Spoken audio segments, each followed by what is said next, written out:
Hi everybody, this is Oksana, and in this video I'm going to make this little faceted Swarovski crystal pendant. A lot of you have been commenting that you've enjoyed my faceted stone tutorials because faceted stones tend to be tricky to work with. So luckily I had one more of these little crystals, little teardrop crystals that I've been making my tutorials with. So I went ahead and came up with this design for you, something a little different. So I hope you'll enjoy and just stay tuned to see how I made this.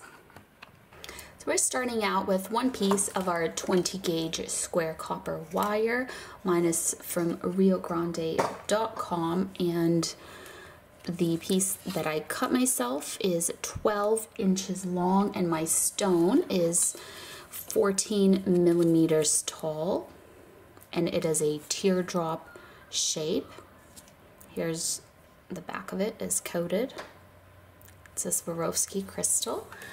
And the first thing we're gonna do with this wire that we cut ourselves is we are gonna bend it in a circle. So it helps if you have a ring mandrel, but if you don't, then just any kind of round, like a marker, for example, or a chapstick. So I'm gonna do about a size 6 here around my ring mandrel.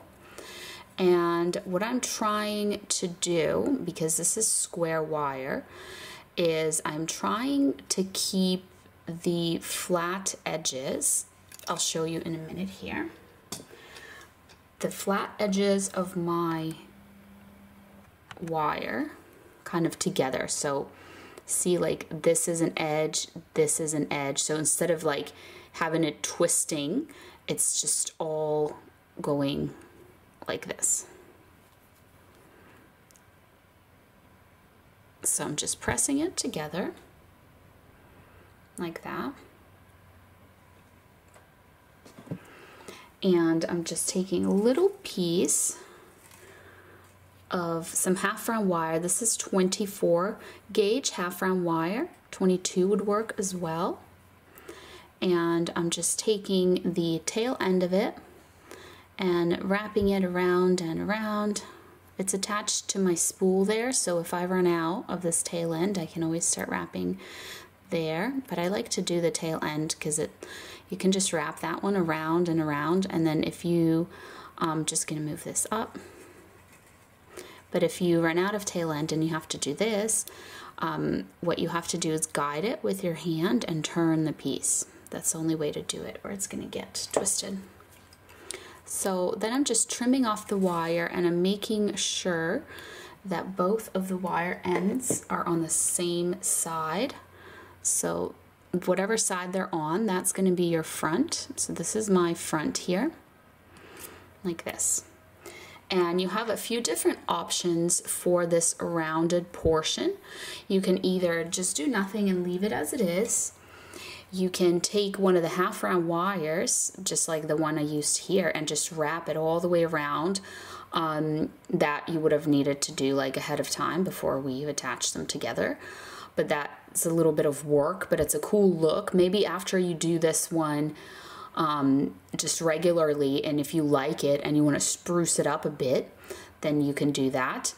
And then the last option is just to hammer it for strength. And then you can also use the rounded side of your chasing hammer to add some texture. So if you're gonna hammer, you need an iron block like this to hammer on, and you need a chasing hammer.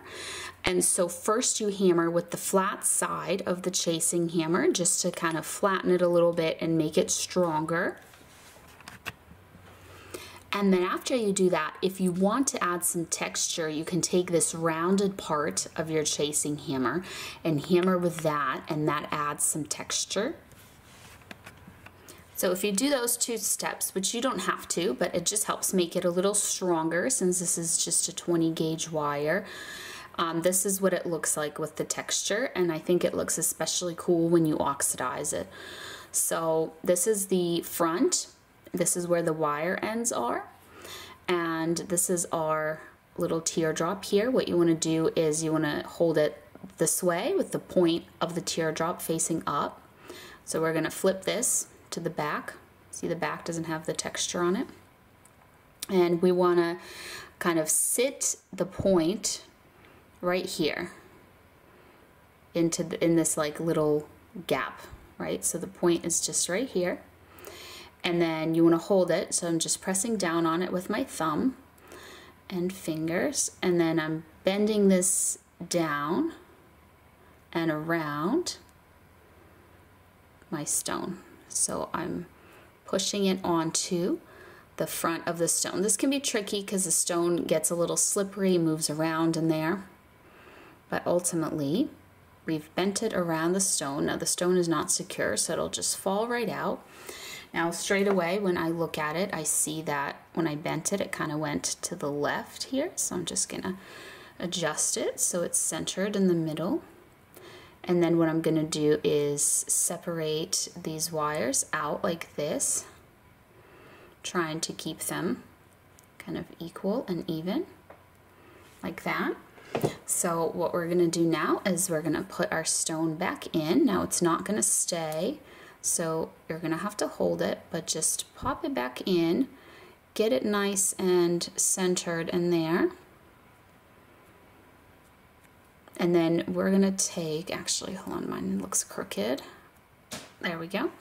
We're gonna take, first we're gonna take the rightmost wire and we're gonna bend it around to the back, and then we're gonna push it this way to the front like this, so you can see it coming through. Now as we push it in here, you wanna make sure that you kind of reinforce this little bend here. So I'm pressing down tightly, so it's not like this big loose bit, but it's just like a nice tight bend. And then with this wire, we're gonna do the same thing. We're bending it to the back, and then we're putting it from back to front through this little circle. And again, I'm just going to reinforce that bend, have it nice and tight there.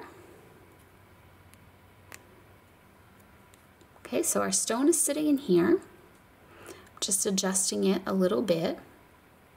Try and get it straight, and then I'm taking, so then we have our two wires here. So I'm taking this one and I'm pushing it down like this, and then you want to make sure that your stone is good at this point, because we're starting to lock it in place, and you don't want to lock it in place if it's all like lopsided or something. So here's what it looks like. The wires here, they help hold it from going side to side, and then on the back here is what it looks like. These wires are trapping it as well. And because this stone is a teardrop and it gets skinnier as it gets taller, these wires, when they trap it, it's not going to be able to push upwards through them. So that's how the stone is trapped. But to finally trap it, we need to kind of lock and secure these wires here. So I'm just trimming this wire.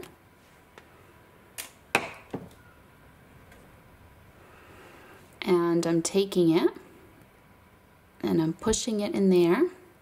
Here, let me hold it like this so you can kind of see better. Pushing it in here. And I'm pinching that down. And then on this side as well,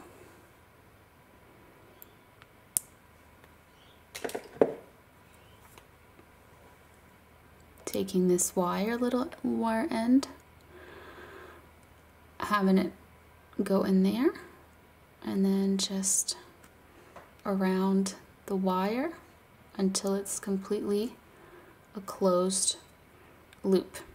Now, one thing that can happen with this design is, even though the stone can't move upwards or down, sometimes if there's just like enough spacing for the stone, it kind of jiggles forward and backwards like this.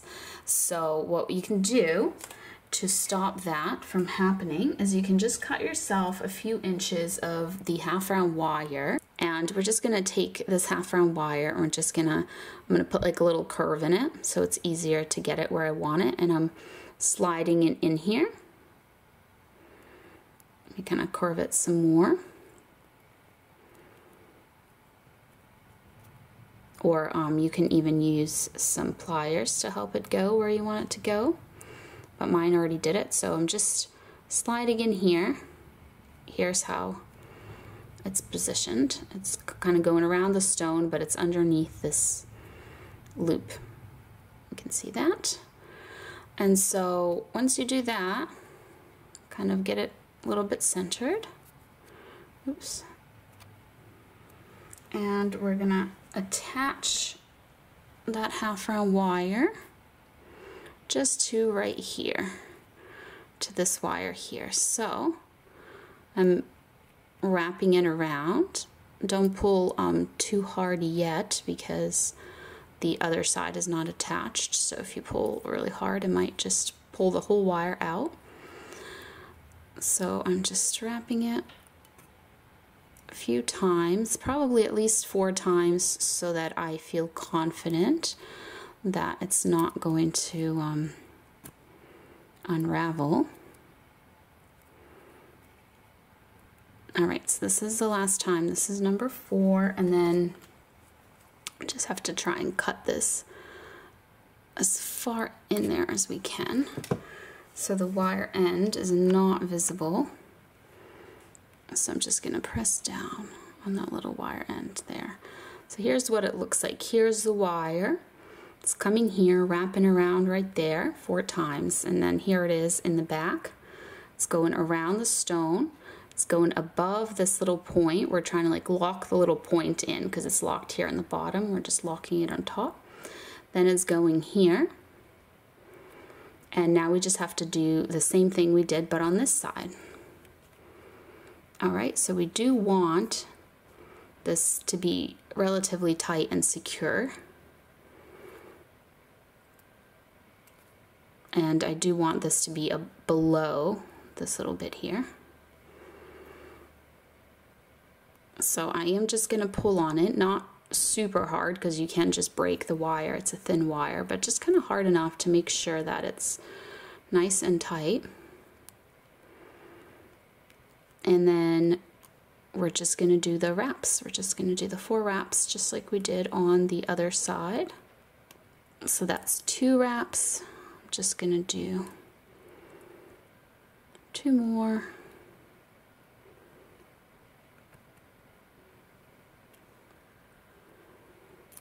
And last one.